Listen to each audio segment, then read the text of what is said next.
Ants crawling on ceilings? You gotta check your roofline first, because that's usually where those tiny invaders sneak in from. So start by looking closely at your roofline for any cracks, gaps, or holes where ants might be getting inside. If you spot anything, seal it up with some weatherproof caulk or expandable foam to block their path. Next, trim back any tree branches or vines touching your roof, since ants use those like highways to get in. Keep gutters clean and dry, because standing water attracts ants and other pests. Inside your house, wipe down surfaces regularly to remove crumbs and spills that ants love. Use natural deterrents like vinegar or lemon juice around entry points to keep ants guessing. If you see ant trails, sprinkle a little cinnamon or diatomaceous earth along them. It messes with their scent tracking.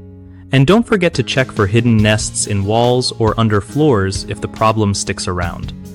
One of the biggest mistakes people make when dealing with ants on ceilings is ignoring the roofline completely, which lets the problem get worse fast. Fix it by doing regular inspections and sealing any gaps right away.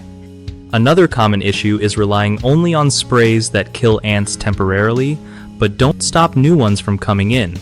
Focus instead on blocking entry points and removing food sources.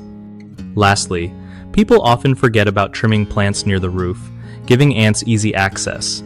Keeping vegetation trimmed back is a simple fix that really helps.